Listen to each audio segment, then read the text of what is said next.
Vincent Malloy is 7 years old. He's always polite and does what he's told. For a boy his age, he's considerate and nice. But he wants to be just like Vincent Price.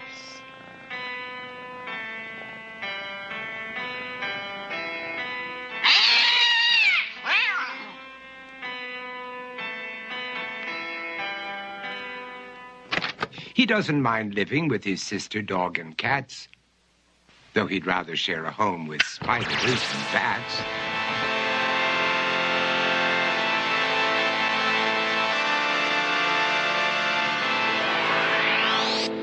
There he could reflect on the horrors he's invented and wander dark hallways alone and tormented.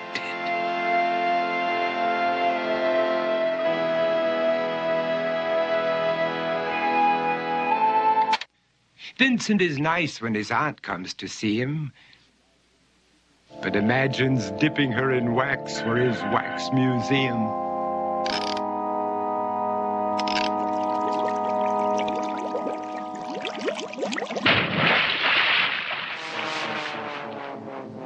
He likes to experiment on his dog, Abercrombie, in the hopes of creating a horrible zombie. So he and his horrible zombie dog could go searching for victims in the London fog. His thoughts, though, aren't only of ghoulish crime. He likes to paint and read to pass some of the time. While other kids read books like Go, Jane, Go, Vincent's favorite author is Edgar Allan Poe. One night, while reading a gruesome tale, he read a passage that made him turn pale. Such horrible news he could not survive, for his beautiful wife had been buried alive. He dug out her grave to make sure she was dead, unaware that her grave was his mother's flower bed. His mother sent Vincent off to his room. He knew he'd been banished to the Tower of Doom, where he was sentenced to spend the rest of his life alone with the portrait of his beautiful wife. While alone and insane, encased in his tomb, Vincent's mother burst suddenly into the room. She said, "If you want to, you can go out and play. It's sunny outside and a beautiful day."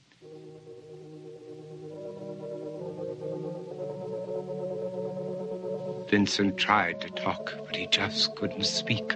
The years of isolation had made him quite weak. So he took out some paper and scrawled with a pen, "I am possessed by this house and can never leave it again." His mother said, "You're not possessed and you're not almost dead. These games that you play are all in your head. You're not Vincent Price, you're Vincent Malloy. You're not tormented or insane, you're just a young boy. You're 7 years old and you are my son. I want you to get outside and have some real fun." Her anger now spent, she walked out through the hall. And while Vincent backed slowly against the wall, the room started to sway, to shiver and creak. His horrid insanity had reached its peak. He saw Abercrombie, his zombie slave, and heard his wife call from beyond the grave. She spoke from her coffin and made ghoulish demands, while through cracking walls reached skeleton hands.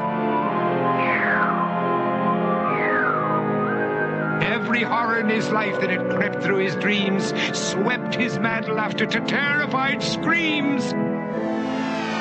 To escape the madness, he reached for the door, but fell limp and lifeless down on the floor. His voice was soft and very slow as he quoted The Raven from Edgar Allan Poe. "And my soul from out that shadow that lies floating on the floor shall be lifted nevermore."